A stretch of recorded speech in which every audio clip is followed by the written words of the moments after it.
Akio. Amen. Tomoto ya makoko. Non, to ya makoko là.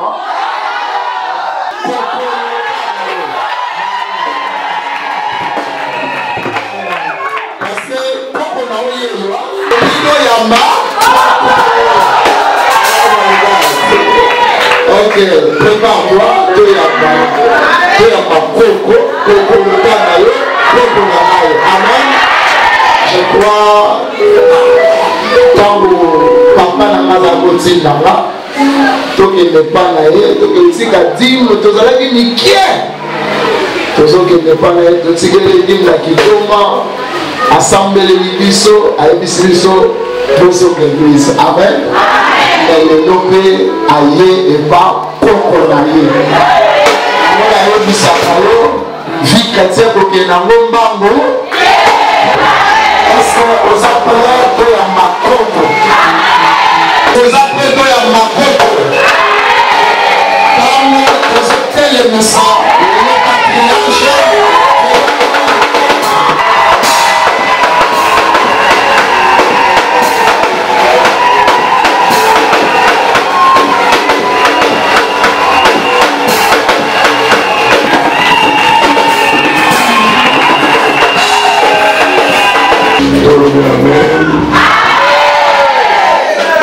Non, la yokiyote.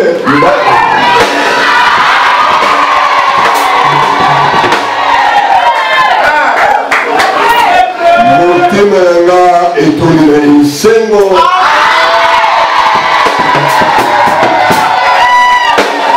Pourquoi motema nga etolila isengo? Aliye totala ngaya. Naleki na baksida ebele nzambe afatelinga orke abumbaki ete yo abumbaki ngai mpo ete yo baksida avion baksida bavoiture bariske ya ndenge na ndenge me nzambe abateli ngai mpo ete lelo ngai na zongolo tozala na yo elongo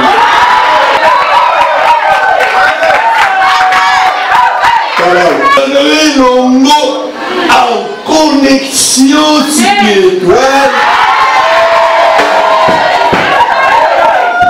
elongo na oyo akabaki komoya ye na ekuluzu nzambe alingi molimo moko ya mundu ebeba te ezali mokano na nzambe te ezali libongisi na nzambe te ete ame ya mundu molimo na bomoi na mundu ezanga kuumela selon la volonté de Dieu.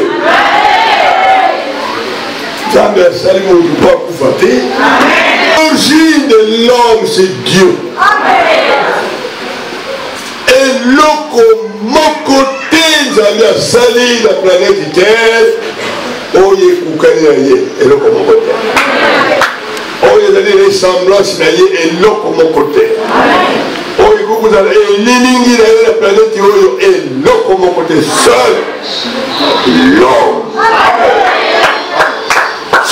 L'homme ezali koloba ete mwasi na mobali égal être humain. Donc mwasi mpe mobali azali elilingi na nzambe mpe azali représentant epai na nzambe biloko oyo nzambe asala na planète Terre représentant na yango epai na nzambe po ete nzambe azwa lokumu na ye na biloko ya sali nyama te ndeke te mbisi ya mai te sauf l'homme.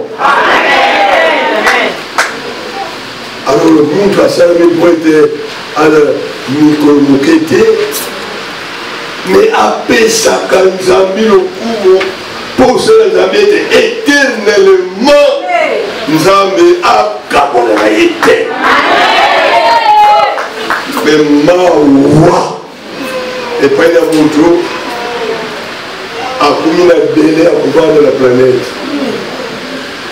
po ndenge bamédikama ya makasi me dele na yango soki esili ezala sur la vie endenge moko na moi après la mort soki muntu abimi na nzoto oyo ezali forme planétaire muntu nde oyo aza koloba est-ce que ozakoyokanga oyo ezali nzoto ya muntu oza komona nkoko nkelani atelemi mpe nkoko nkelani soki atelemi mpo nkelani aza na kati soki abimi nzoto oyo toza komona ekokoningana te ekoluba te ekosala eloko moko te parce que souffle de vie elini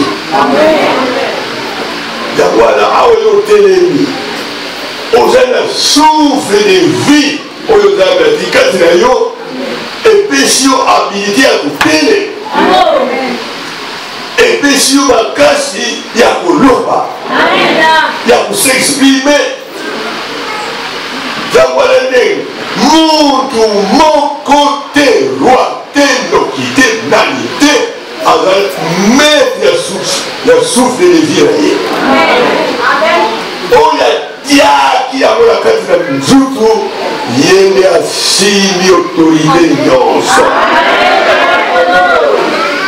C'est pourquoi mpona kozala mayele satana abuki biso tozali kobuka libongisi na nzambe mpe tozali kokende lokola papier tokende lokola mopepe pamba te nzambe apesa biso mibu oyo okoki kovanda na nzoto mpona kokumisaka ye me bawa moyen kokuma na mibu wana au moins sur la place publique.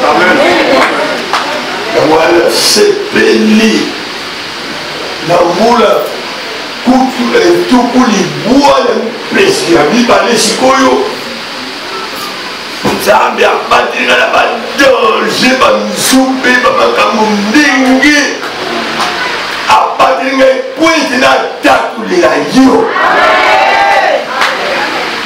bolingo na ye kati na yo babongisi na ye kati na yo mpe omona mwa exemple na mwa mibu nani aza na mbula tukuli bwaka 90 ans peut-être mon frère donc on va bien attiré na mon kabo ya tukuli mais nzambe abongisaki ete oyoka mongungu ya muntu akumi na mbula bientôt 92 ans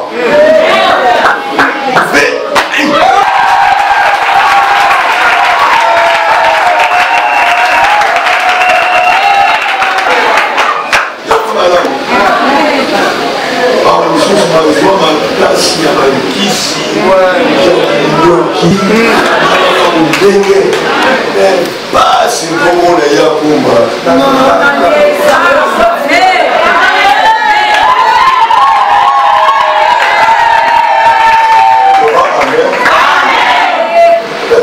kumisa te je suis là pour témoigner la puissance. La télé en voilà pour piller qui serait de nous avons un Dieu incorruptible. Parce que sa parole, c'est une parole incorruptible. Oh oui, vous corrompez les valeurs. Nangate, nokite, magiciété, focusité, mon côté, on va vous corrompre les valeurs. Personne. Moko na moko avandi awo bankokoloko na nga boyebe te otelemi wana mpona liloba na nzambe ekuki na yo obanga nzambe ekokilo yo tosa nzambe mpona kotosa nzambe lokola yo telemi nzambe apesi yo nzambe na mabele azali tata oyo aboti yo bible alobi soki honore ton père honore ta mère donc tata na mama ezali esika nzambe abimisi yo na mbalele il faut ozala sous l'eau de maboti et soki okotosa maboti te okokoka kokuma na age oyo te donc très bien soki okotosa maboti te okoki kokuma ndenge ngai kamata yo lokola eloka koseka ndenge susu babokolaka mpona kolia yango wana natundi nzambe mpona kozwa opportunité ya kokola ngai papi nzambe apesi ye révélation ya kokutana na ngai koba te malamu oyo akomonana na bankokoloko na ye oyo azali nkoko ya malamu alakisaka bankoko na ye bandelo ya mabele nkoko nyonso ya malamu alingi te bankokoloko na ye descendance na ye etika na minono etika na minono nsuka na nzete wana ya bauba sokolungwe kuna na mai wana soki oleki omememaka il faut s'occuper kaka oyo yo ozwi ne déplacer par la borne que les anciens ont planté. Donc nkoko akebisaka bakoko bamosusu baza na mbula mitano mosusu mbula zone tukumi bali misato mbula tukumi ne bamosusu peut-être 70 ans ou 60 ans mingi te na 70 ans na 70 ans baza mingi te baza te non 70 ans 70 ans non 74 ans 74 ans 74 ans 74 ans azali 70 ans azali 74 ans gloire à Dieu parce que Bible azali kodéclare soki okumi na 70 ans oleki yango bakende kokuma na 80 ans donc mati na rome mosusu babengi bango barobisti mati na 80 pene mpasi mpe bolozi okozala na makasi ya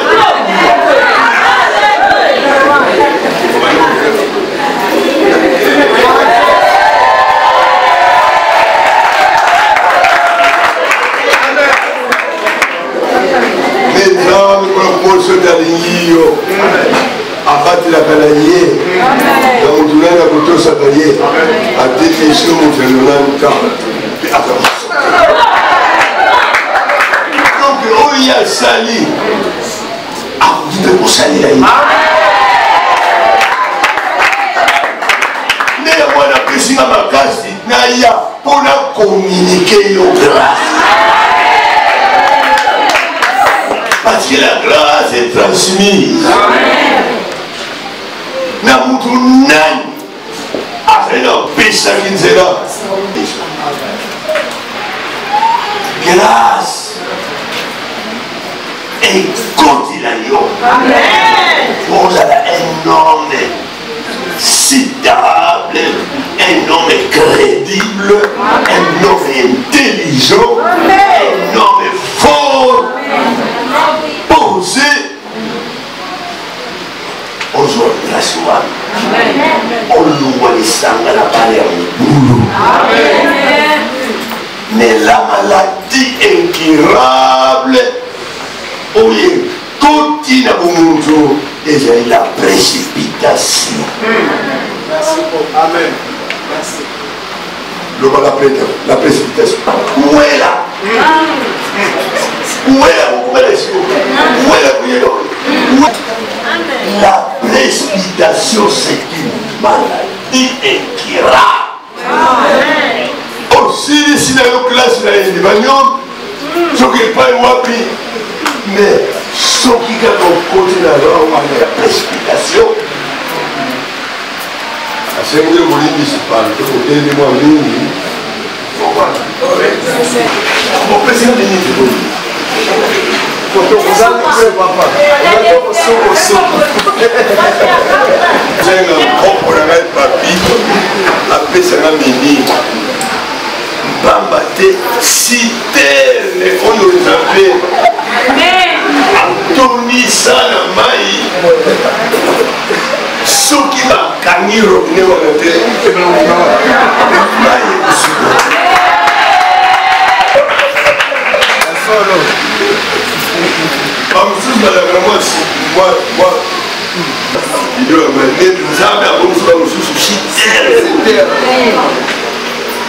alors ce qui m'a effumé, il faut aller dans mon premier.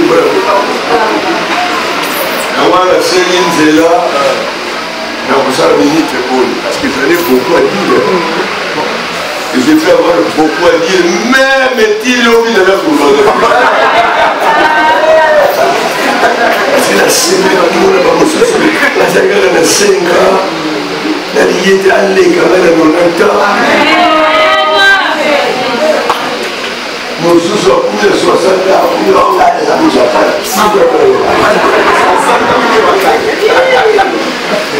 vous avez 50 ans, par exemple. Faites anniversaire, vous faites combien? Aïe. 40 ans. 40 ans. Là, madame, vous voyez.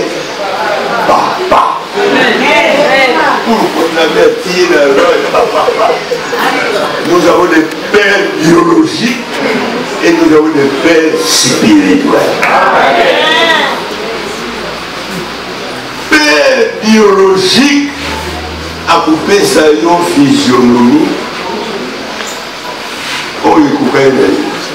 Mais père spirituel a s'identifié la physionomie de moi dans la si il est envoyé. Ce qui perd, voilà le vrai père. Parce que nous autres, nous avons peur de nous couper. Après qu'on monte la mer, il y a beaucoup de gens. Après qu'on monte la mer, il n'est pas responsable.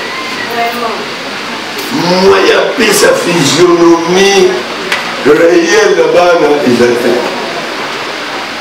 Ndenge moko pe spirituellement. Okoki kobuta bana ebele mais la physionomie spirituelle exacte. Pourquoi? Oza mpenza tata te oloba tindi yango wana. Est-ce que pasteur docteur Jean-Louis allez là? Je vous invite à Katamalanga parce que il n'a pas de la voix. Ça est sensibilité, la voix du Saint-Esprit. Vous allez vraiment dans ma toyi où il faut yoka pour mon dos à Kati et yoka pour mon dos à Sarakia. Yesu oyo aza na matoi ya koyoka parce que matoi mosusu eza mikeko. C'est pourquoi okotangelaka maloba oyo nyonso na ntina papier bongo ngai ya loba oyo mosusu oyo ye apela ngai apesa mpe na bondela mpona bino nyonso. Il a communiqué l'eau. Nzambe apesa yo crédibilité. Comment ça la montre? Mon père valeur. Mon père montoya. Pas la famille d'ailleurs qui nous vit d'ailleurs. Ici quand on tombe avec le monde. Ici quand nous on y a crédible. Alors, on peut regarder d'abord dans les ministères est vraiment dangereux. Et amène à la précipitation dans le jour et bénéficie. Alors, comment combattre la précipitation? Moulimouma B ou le Satan dans un élément. Parce que la précipitation, c'est le diable lui-même. Amen. Moulimouma Mibale, moi je suis à mon bal. Parce que mon dada, comme il faut dans la moitié. Donc, moi je suis à mon bal. Donc, Satan, il y a Moussala Naïe, il y a Moussala Azali, moi je suis à mon bal. La précipitation et la compétition. Voilà. Limwana base na yango Satan. Amen. Damia biso la prestation. Natangi, vous allez traiter à patriarche de la Nipata. Bovana nie kuyoka.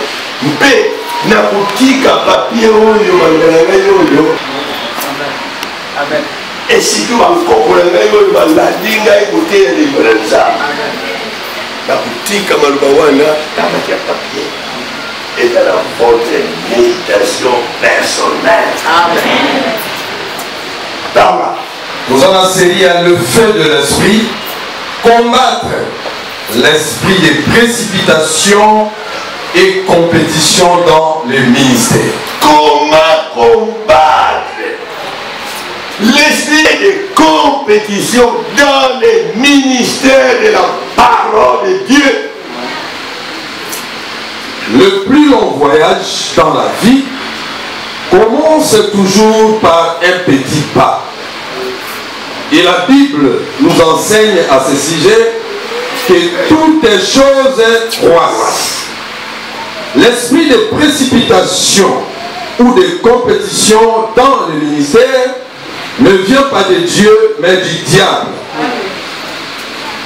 Créé comme un ange de lumière, le diable voulait prendre la place de Dieu en créant une rébellion au ciel, c'est-à-dire le diable est le premier opposant de Dieu. Donc, une créature qui voulait devenir créateur par l'esprit de précipitation et de compétition. Il a été précipité sur la terre par les ratissages opérés par Dieu dans le ciel. Alors, il est devenu l'ange des ténèbres. Dans le jardin d'Éden, le diable a dit à la femme, non, vous ne mourrez pas, mais vos yeux s'ouvriront et vous deviendrez comme un Dieu. C'est ainsi que le diable fit introduire l'esprit de précipitation dans l'homme. Dans 1 Timothée 16 à 19, Timothée, Paul dit à son fils, le commandement que je t'adresse, Timothée, mon enfant, selon les prophéties faites précédemment à ton sujet, c'est que d'après elles, tu combattes les bons combats en gardant la foi et une bonne conscience, que quelques-uns l'ont perdu et ils ont fait naufrage par rapport à la foi. Dans 1 Timothée 1, 18 à 10. Source, Tobi Bandeli, il y a il y a précipitation et la compétition. Et allaient les Kambounanzamité, mais ils allaient les Kamboun et Bimakina diable. Les rois ne vont pas dire diable, Azalaki l'isphère. Oh, c'est des lumières dans l'angoisse. maintenant molimo oyo mabe ekotilaki ye ya précipitation alingi kozala lokola nzambe. Ça c'est dangereux. Alors basali opposition, les premiers opposants oyo abandi ba opposition nde diable yemo atelemeli nzambe.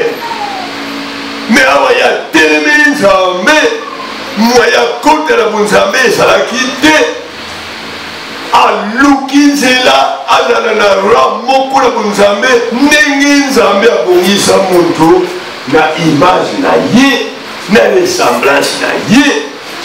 Moyen ezalaki te, nzambe apesi esika te. Il est souverain, il est tout puissant, il est omniscient, il est omnipotent, il est omniprésent. Donc, et pas une nzambe Satan a luka qui a kota impossible. Yokangai bien. Montana qui instruisait pas une nzambe. Alors, il est tout dominer biloko nyonso eza na mokili oyo. Si je tire biloko nyonso mpe domine yango mpe arrange ndenge olingi liamela metala jete wana eza na kati ya sela kukamata mbuma na yango te, kukipe yango te, okomona eloko moko te soki okamati yango te, okolia, okomela, okolata, okosala tu na biloko nyonso nga na ntina planète terre. Mais bible elobi na biso nzambe apesi muntu mayele oyebi ososoli to ayebi ete soki nasali yango ekozala ngai malamu te. Mais atosi mongongu na satana oyo ayalobi okokufa na bino solo te. Ye moko nzambe ayebi ete soki oni yango alo miso na bino mbala moko efungwami bokomi kitoko lokola ye abi mwana nde apekisi. Donc mayele ya maloba wana ezali koflashe muntu esprit ya précipitation.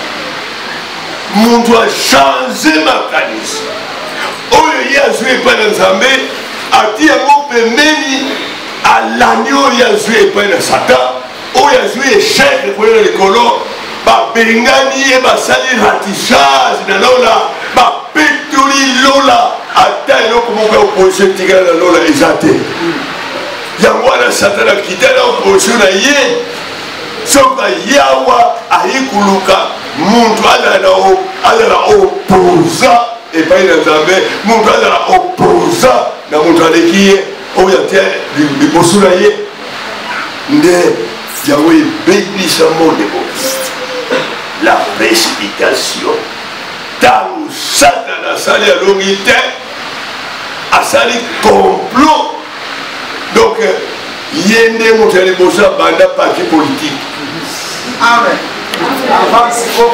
Asali parti politique ekoki na likolo azwi majorité ya un quart de chance esima na ye mpo babundisa nzambe. Mais baza koyeba teke nzambe azali intouchable, nzambe azali incorruptible, nzambe azali tout puissant. Moyen tali basali ratissage bakangi ye babwaki ye na planète terre nde ayi koablokiri muntu olia tusa nzambe alobi naye kolia mbuma ya nzete te. Alors aya koyoka maloba ya satan mpona kolia mbuma ya nzete ale yango ale mbuma ya nzete mama oyo nzambe abongisa mama tanga na pla ya création. Mama aza na position monene parce que nzambe akamataka lisusu mabele te mpona kosala muntu. Talawa banda nzambe akokisaki bomuntu, alors banda ntango wana apesa puissance ya fécondité epai na mobali après sa puissance, il y a forme planétaire, mon lata nduto na mama. Donc les boum ya mama et ça la hygiène dans Nzambe. Quatre les boum ya mama, okuzwa misu, okuzwa matoni, okuzwa maboko.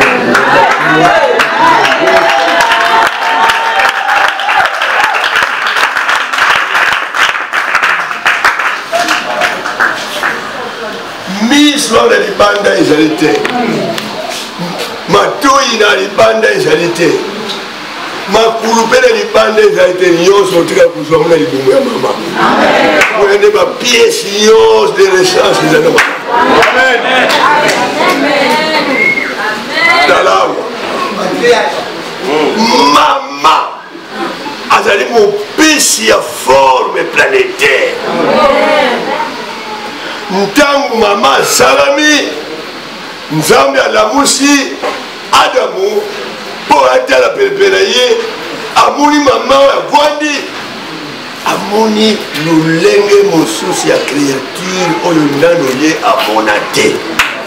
Ifo koyebaka ete biloko nyonso oyo esalamaki nango liboso, muntu ayi kosalama na nsima.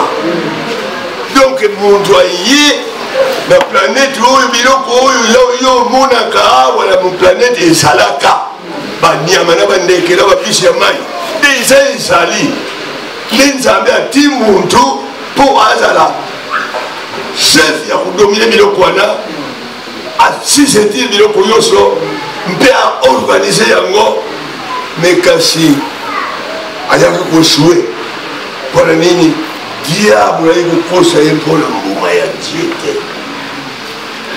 Libumu ya mama, Nzambe ntango asali mama, ye moko Adamu, Nzambe arevele ye na kudianga être oyo créature oyo nani. Ntango Nzambe arevele ye atalanga c'est Ève. Ève ezali kouverte porte de la vie oyo komona. Amen. Est-ce que vous avez compris? Porte ya vie oyo komona. Soki bakoti yo te okoki komona na planète oyo. Ozala nganga, ozala ndoko, ozala nini, babota yo. Me Satana babota ye te, aza na mama te. Mundu aza na mama, Nzambe ye moko amizalisaki muntu na nzela na mwana na Kristo Yesu mpo aya kubotama ete nzuku Yesu alata ezala substitut ya lisumu nyonso muntu asala, alata nguya nyonso ya masumu mpe Yesu soki akoti na bomoi na yo akudeloze Satan.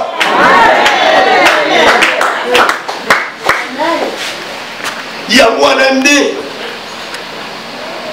Nzambe abongisa oyo ekutami na mosundu ezali mosundu, me oyo ekutami na molimo ekomi molimo.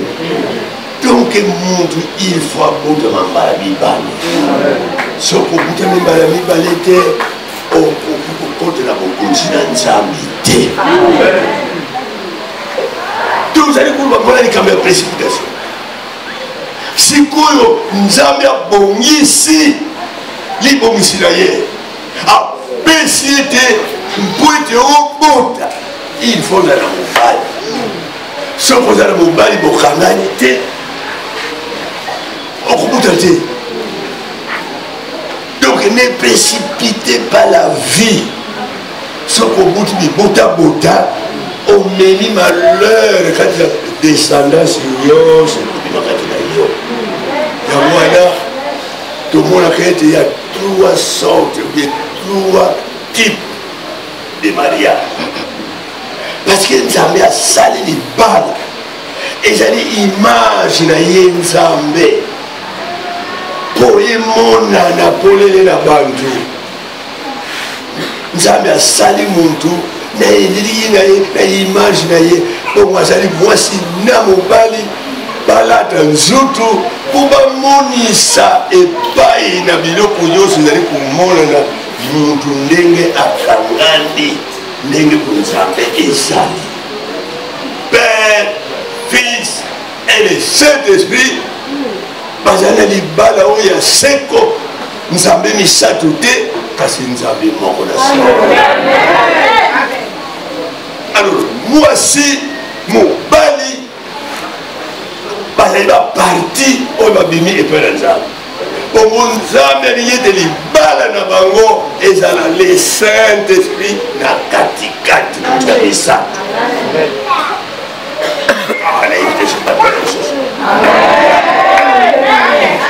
oyo azali chrétien ayebi ete Yesu alobaki sans moi vous ne pouvez rien faire. Yesu alobaki nakutinda oyo kosunga bino ete libala ezala na image ya omuntu na nzambe. Molimo na ngai ekoya kokita kati na bino ekovanda bino libela nde akosunga bolemo ya bomuntu akosunga bolemo ya mobali na ya mwasi po ete bonzambe na bomoko eumela. Mawa, nous avons 3 catégories de bamabala. Selon Dieu, oyo ezali mwasi moko mobali moko mpe molimo na Kristo. C'est bonzambe. Wana tobengaka mariage chrétien. Mwasi azali chrétien, mobali azali chrétien, alors kati na bango le Saint-Esprit ezali wana kosunga bango, c'est-à-dire que c'est un mariage chrétien.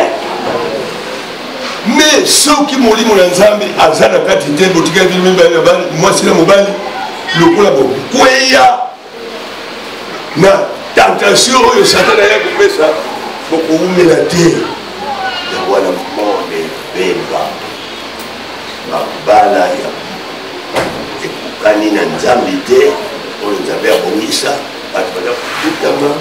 alolo libala mosusu ezali moto oyo azali kobala na alingaka nzambe te me nzambe asi abongisa mwasi na mobali soko baza esika moko ifo babota donc basali libala me nzambe aza te. Nzambe azalaka kaka esika moto abutami mbala ya mibale mwasi abutami mbala ya mibale mobali abutami mbala ya mibale alors que molimo na mwana na ye Kristo oyo abotama mpe na mama aizala wana. Mais soki libala mobali ayebi yango te ayebi nzambe te to mwasi ayebi nzambe te ata babalani selon Dieu te. bazali wana batonda na nko batonda na lokuta koluba na lokuta koyiba na biloko ndenge bafanda na ndako na esprit ya divorce. Divorce spirituel, divorce moral, divorce physique, divorce matériel. Bandako presque nyonso oyo bato oyo bandimi na bango yawe te bazali kovivre na esprit ya divorce. Mwasi na biloko te mobali na biloko na kuwelana babondelaka elongo te moto na moto ya biloko na moke moke koswana bundana moke moke bakabwani akakuta libali mosusu yango wana mokili ekuma mobulu ordre ezali te. La précipitation, l'or est prêché. Alingi kuzilate. Yawana bringomba yukangamanda. Nous avons apprécié le gros kunanga. Nous avons porté la parole divine. Amen. Alléluia. Sikula montu. Ekokangula muntu ekopesa muntu position tika boyebe ete c'est une grâce mpona kozwa muntu oyo atika masumu oyo atika lufundu mpe ate eyoyimba na nzambe azali kokommunike nature spirituelle oyo azala yango. La prédication, c'est la communication, c'est la transmission, c'est l'implication de la vie. Yamwana Mangumba et Ben. Qu'est-ce que c'est l'église? L'église, c'est un corps mystique de Christ. Un corps mystique. Église locale, église de province, église de ville. On les allait lieu. Il y a pour ça, mais vraie l'église, être membre dans un corps mystique de Christ. Parce que le salut est individuel.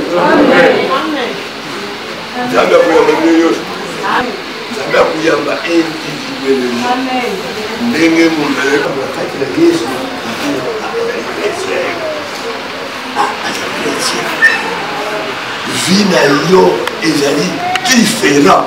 Mais il est chrétien, il n'est pas chrétien. C'est un homme pudique, un voleur, un sorcier. Azali chrétien te ayaka nde kusangana. Kola kulukanani oya kuganye oba kelele na rifelo. Amen. Nile kwa amen. Kino mungu na nzambe kokotela matoi na ye. Pe amoni esika ezali na danger. Pe andime masumu na ye ayamboli yango azwi baptême asidentifier na kufa kukundama pe kusekwa na Kristo Yesu. Mungu wana a changé. Azali transformé. Akumi ndenge mosusu. Ma luba na ye bizale na ye. Yamwana nde la précipitation. Et les malades m'appellent. Et bébé, si vous savez ensemble. Nano yo kumi motinda mite. Alors, le kamati mokumi a kutamu le sabbat. Bana kusaba mariage, yo obala na mite. Nano yo balite, occupé c'est lui. Occupé c'est le côté par le bal. Obunguli motima donc le meilleur comme ça na yo, occupé c'est lui. Obunguli motima toza ina yo ndoki. Okupesa nini? Obunguli motema te ozali na yo kaka mokumi ya bato. Okupesa nini? Okumi prophétesse. Okumi boyi. Mais olomula bazemi obuma bato. Criminel.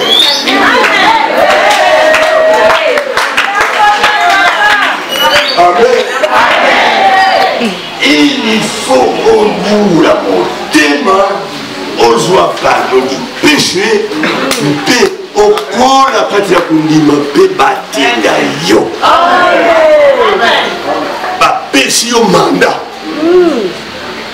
bapesi yo mpe procuration mpona koagir na place na Yesu ozwi caché kati na vie na yo ya ministère mpona koteya moto ata satana ye yo pika.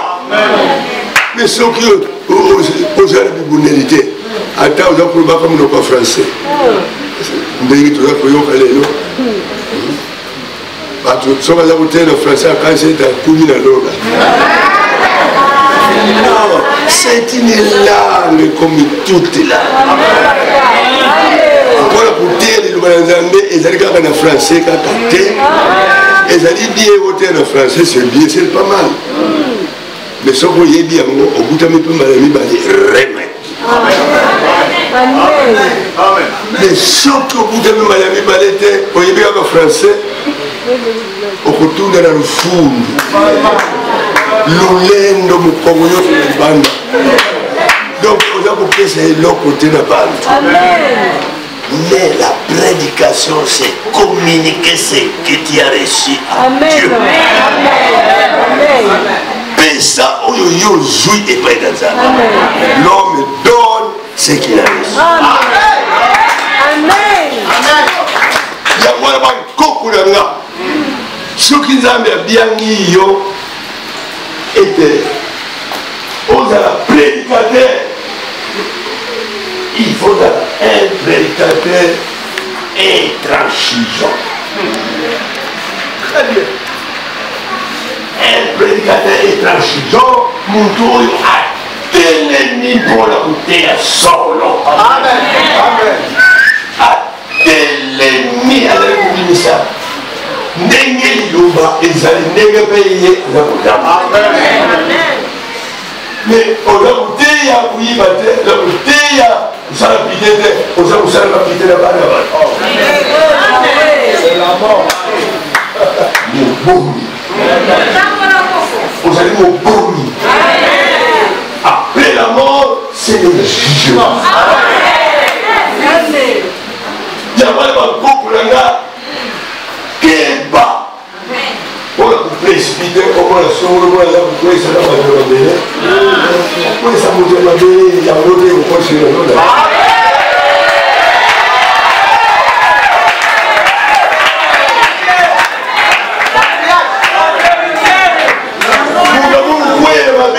tango kubima ye wana losa kubima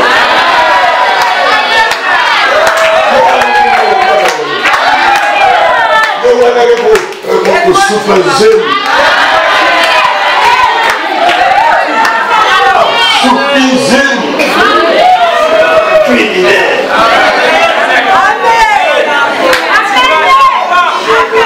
mutu akumuli motema il est baptisé du Saint-Esprit. Rempli de la puissance de Dieu.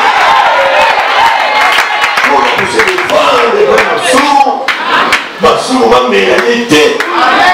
Il a communiqué vite. On y a c'est ça la prédication. C'est ça l'enseignement. Transcender. Majorité à bataille. Tout le fou, la langue étrangère. Langue était. Mais, option, plutôt, Réma, où ils allaient malouba. C'est ça la puissance de Dieu. Au bout de ça, français qui tombe. C'est bien ce qui est au moment, vous allez vraiment ici. Mais quand c'est scap à dégoler, dans l'institut biblique, ou bien ce qui est pas loin, il faut jouer via Sika et pas Yesu. Bon, la motema. On va le kubala, c'est là pour le Dieu. Yangayo, okende, mokiti mobimba. Sakula Samalamu. Vous allez travailler Kouli. Papa, est-ce que vous pouvez lire d'autres? Oui. Je suis sinistre.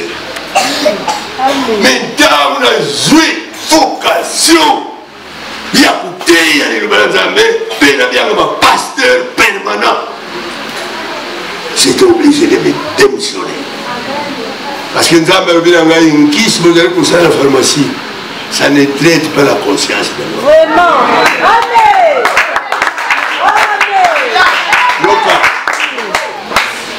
Quelle année? Quelle année? Une kiss où vous allez pour ça, et vous allez bien pour traiter mon souvenir et mon microbe. Nous avons invité à cause microbe pour traiter le microbe. Mais quand c'est conscience, ils allaient traiter.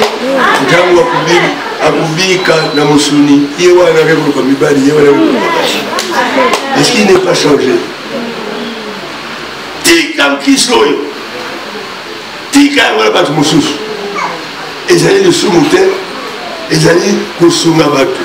Même à Ouali, Soumi Moubimba, ils allaient Katinani Lomba.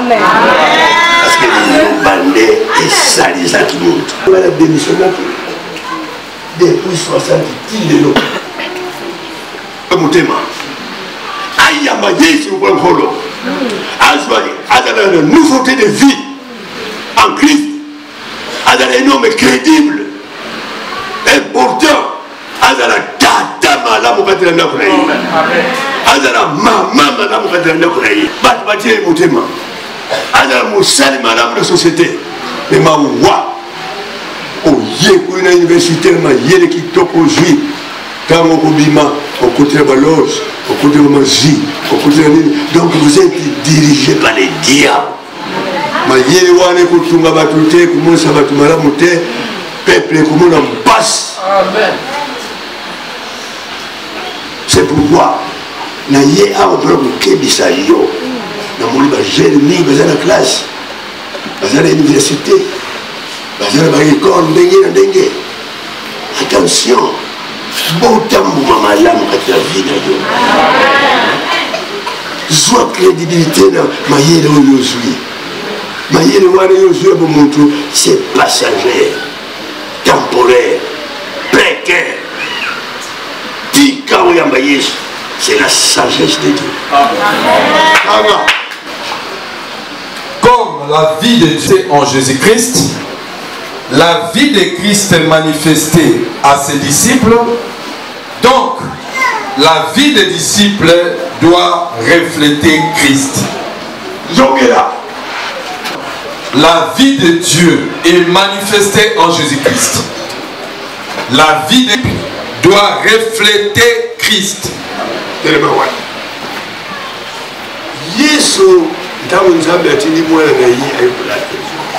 La vie à Nzambe atika ki amote.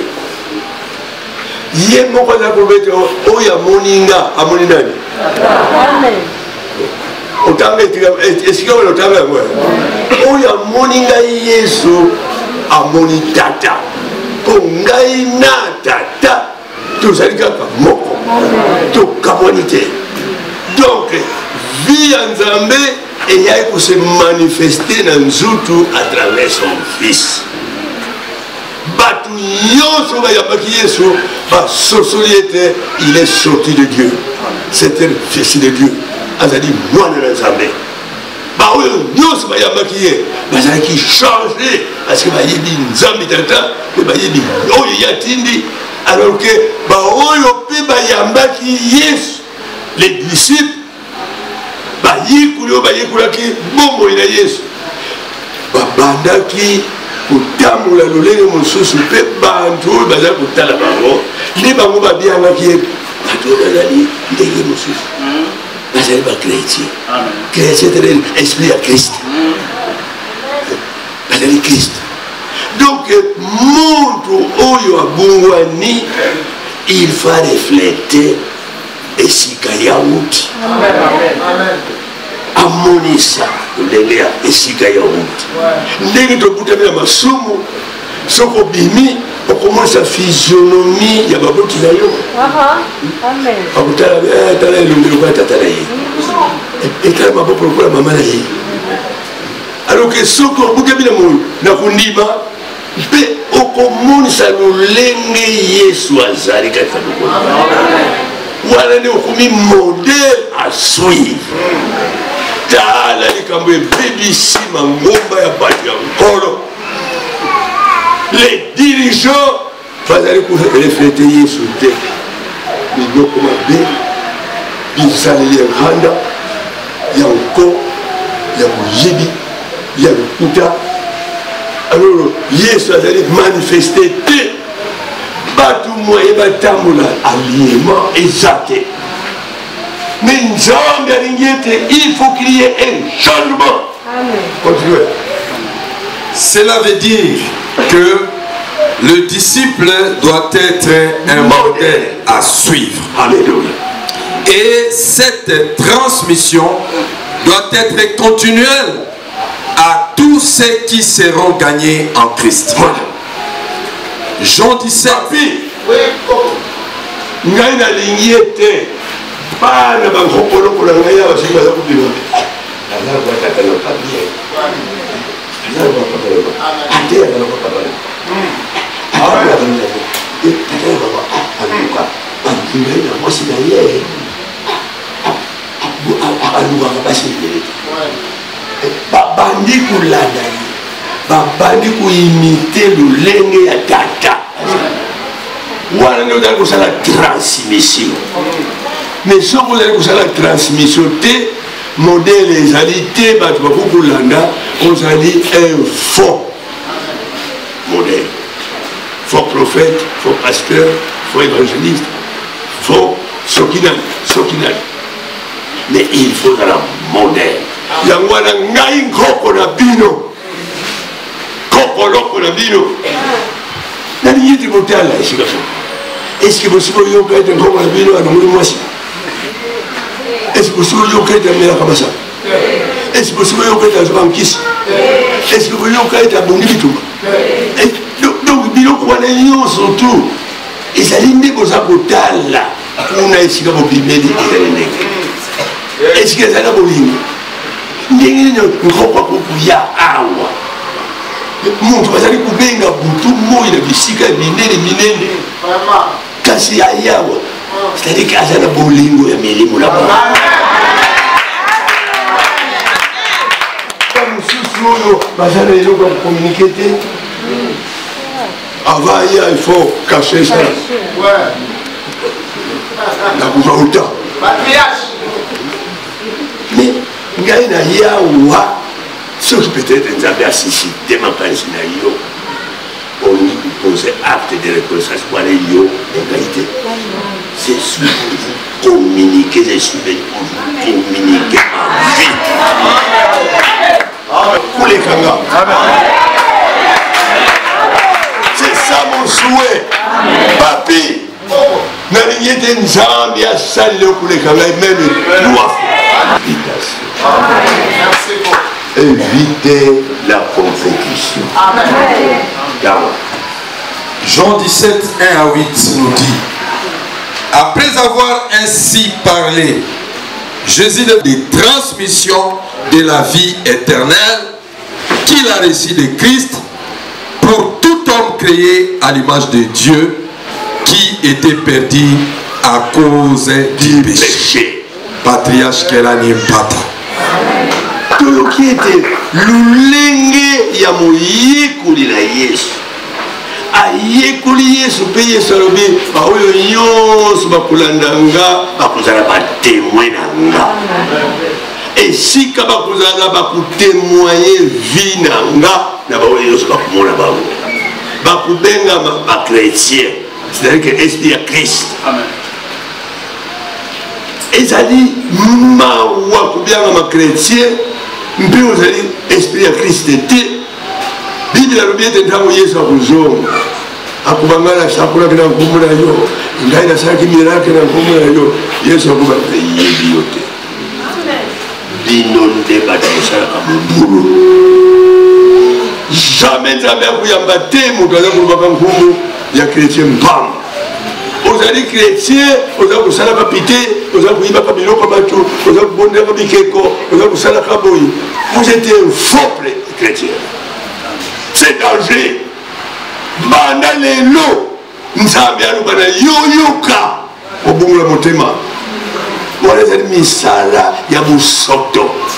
Misala ya batu bazangi Yesu. Biso nzambe abongisi biso libala. Mwana mwasi il faut abalana na mobali oyo balingani. Ezali que mobali ya kubala eno na ye mwasi na ye mobali babalana balingani de babalani, c'est une alliance.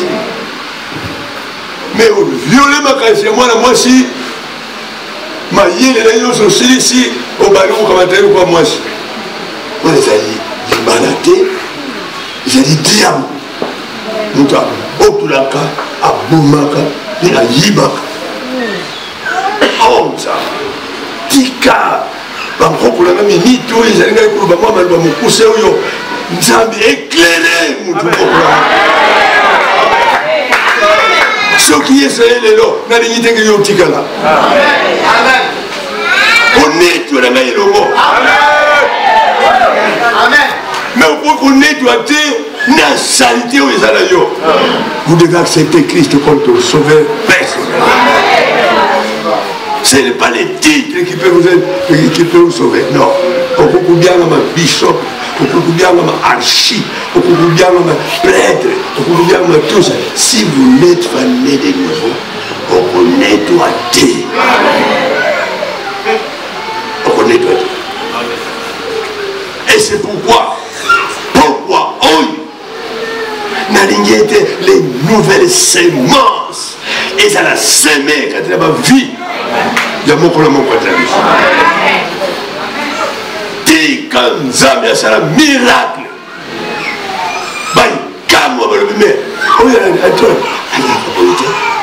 On a mari, pourquoi? Parce qu'elle a joué sémence éternelle.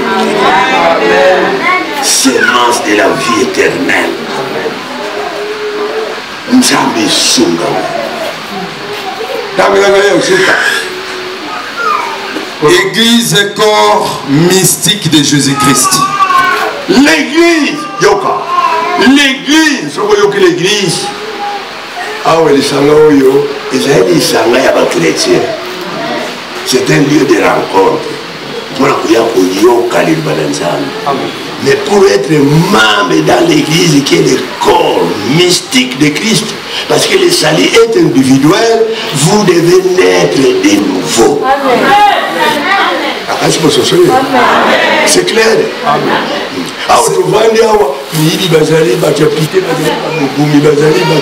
Et tout ce bazali. Et ceux qui sont ceux qui vont partir, ceux qui sont sauvés.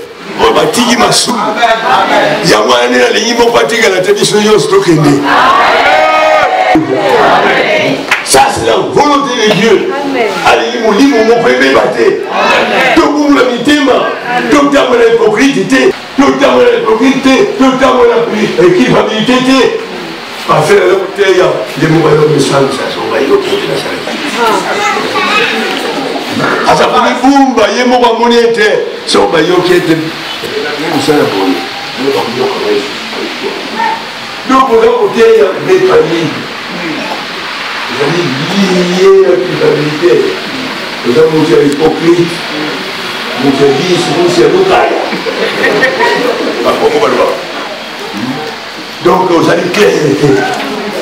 Mais un homme envoyé de Dieu, il est intransigeant à l'écouter avec certitude. Au lieu de pour l'autre, à la certain et des sombre. C'est ça. Les prédicateurs. Mais au côté, ils sont pas inquiétés. La faute est inquiétée.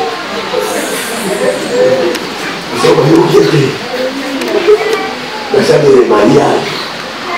Ils sont pas inquiétés. Donc, vous allez lire les théories, vous avez papa, français, l'avion, sauter anglais, l'avion. Ils n'ont pas en bas. Ils ont ça pour s'arrêter. Mais ils n'ont pas eu pour six pour la moto. Ils sont allés pour Bumba. Couronne, victoire, la couronne de la gloire. Nous allons écouter avec nécessité. Nous allons écouter avec assurance. Franchise. Avec Bumba, couronne de la gloire, couronne de la justice, couronne de la vie éternelle. Pour y accouper, c'est la bâton de la spirituelle. C'est une église qui brise la haine, la division, la séparation et la discrimination. Elle est spirituelle, universelle, différente de l'église locale. C'est la seule église qui sera enlevée pour rencontrer l'époux qui est le Seigneur Jésus-Christ et constituée de tous ceux qui sont nés de nouveau. Dans Jean 3, 6, Jésus répondit, en vérité, je te l'ai dit, si un homme n'est né de nouveau, il ne peut voir le royaume de Dieu. Et il renchérit, en vérité, je te l'ai dit, si un homme n'est né d'eau et d'esprit, il ne peut entrer dans le royaume de Dieu. Car à l'époque de Noé, Dieu avait préparé un seul endroit où tout le monde devait se réfugier pour être sauvé des déluge qui avait frappé la terre tout entière. L'arche, c'est le symbole de l'église et corps méfige pour fuir la colère de Dieu contre les péchés dans le monde. À l'époque de Sodome et Gomorrhe, Dieu avait préparé la montagne pour Lot et sa famille afin de fuir le feu de Dieu qui les conduite des gens de Sodome et Gomorrhe. Les symboles de l'église corps mystique de Christ, mais la famille de Lot a préféré habiter près de Sodome et Gomorrhe au lieu d'aller plus loin. Lorsque nous ne fuyons pas loin du péché, nous serons influencés et nous y sommes, si nous y sommes très proches. La conséquence est que la coutume de Sodome et Gomorrhe était présente dans l'esprit des enfants de Lot et elles ont couché avec leur père après l'avoir enivré du vin. Laisse appartient à chaque chrétien de naître de nouveau pour être membre de l'église corps mystique de Jésus-Christ. Les miracles ou titres ne feront pas entrer les chrétiens au paradis. Mais il faut être réellement né de nouveau. Et l'édification permanente de son corps mystique, où les chrétiens doivent vivre dans la paix, l'unité, en attendant son retour. Par conséquent, il est recommandé aux églises locales, les communautés chrétiennes ou les organisations chrétiennes de se faire membres de cette église universelle, corps mystique de Jésus-Christ, pour atteindre la destination finale réservée pour tous les chrétiens du monde nés de nouveau. Patriarche Kelani Pata. Yoka Ndimola Sokoyoki Église, qui est le corps mystique de Christ. Donc tous les chrétiens nés de nouveau. Baoyo nyonso babutami kokutama ya mibale, babutami na molimo, babutami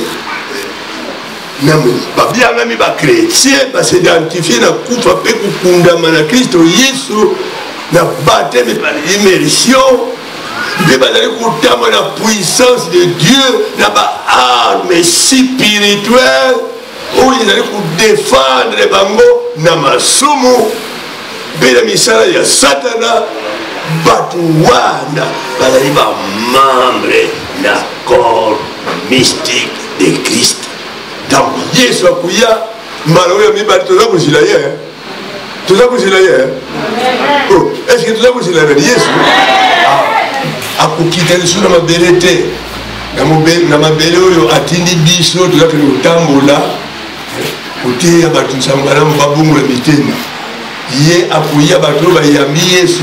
Bible alobi na biso na Jean 17 alobi ete baoyo bayambi ye apesi bango nguya ya kobiaka babalani bana na Nzambe. Donc baoyo nyonso bazali na elembo na mwana na Nzambe ntango Yesu akotema na mapata molimo mosantu oyo ezali kotambolisa bango ekomema bango mpona kozwana na Yesu vraiment.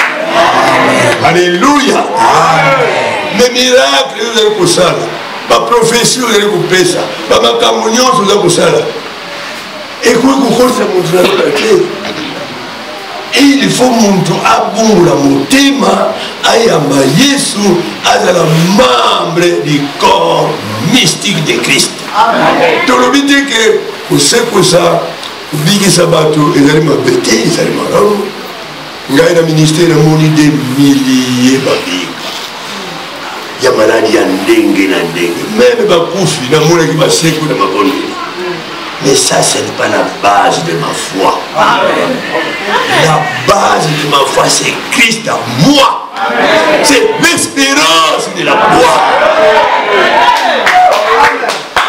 Yesu azala na yo. ntambo ezali kotambula soki bible ezali koloba bandimi basalaka pitete yo mpe lokola osolo okubela moto ya sika ekokipe yo te parce que nzutu wana ezali kosala pite esi kufa okunda yango na mai yo oza kotamana na nouveauté de vie nazalaki na moko na bino ya mwasi napesa bino exemple koko na bino ya mwasi tovandaki na ye na vie conjugale 26 280 000 minutes na bomoko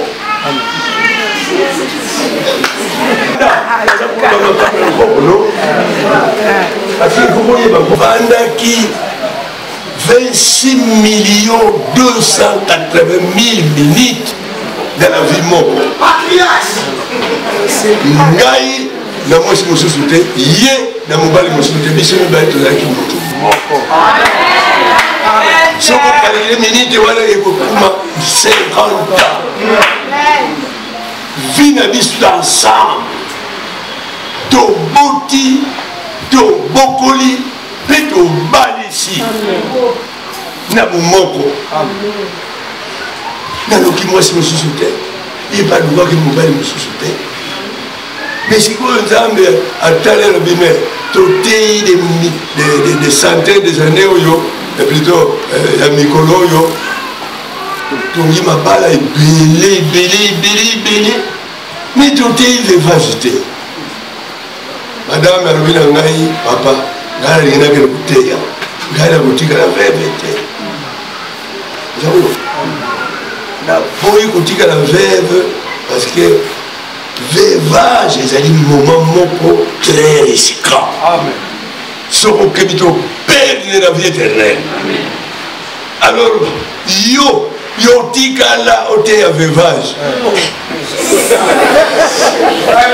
naza koyebisa bino libumba mi monene mama tibelenga yo kotikala koteya vevage parce que niveau na yo kondima ekuba na oyo ya ngai te ngai malamu nakende kopema po toteyaki na biso vevage te ngai nazalaki veve te yo mpo ozalaki veve te to toteyi vevage tokoloba lokuta c'est tout à fait bana mike baza koteya abali nano te baza kokangisa libala ça c'est un péché mortel alors patriarche nalobi mama okotikanga na nani 26 millions esika ngai nazali yozali naninga na boyo yozali siko ngai natikala ngai moko nakotikala na nani abi okotikala na bana na yo bakokonsole yo bana toboti na molimo bana toboti na nzutu bakokonsole yo me ngai nzambe alobi na ngai nakokuka te kozala veve ifalaka na kopema o makambo mosusu atikilaki ngai nazala ntango kotia mais banda ntango wana nabandi kosala réflexion nakoti na discernement ya maloba kino mama ntango ekoki atikinga depuis le 23 janvier 2010 atikinga me ndenge nini nga na kozala na benizambe nasengi miracle esalama parce que nalingi te ke nakende kopata mwana mwasi oyo akoya kotelemela bana nami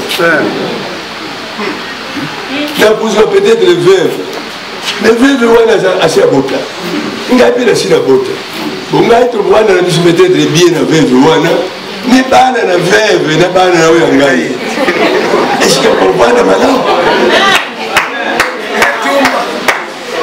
boyoki makambo ebebisi bato yo paster mwasi akei yo tikali sikoyo mwasi nini oyo akopatiente yo pendant 50 ans obeti ye mbata te oyini ye eloko te bosala bino kaka bien oyo akoyingela na patience wana mwasi wana tokozwa ye wapa ngai natali nzambe sikoyo ngai nakosala nini mosungi na ngai alobi ete yo opesi ye repo engai mpe naza na besoin na repo alobi te yo tikala koteya sikoyo depuis le 23 janvier 2010 mbona bone deke nazali ngai moko me nzambe alunguli ngai position wana ya célibat nazali célibataire te naza na esprit ya célibataire. Pourquoi? Parce que Christ en moi, c'est l'espérance de la gloire.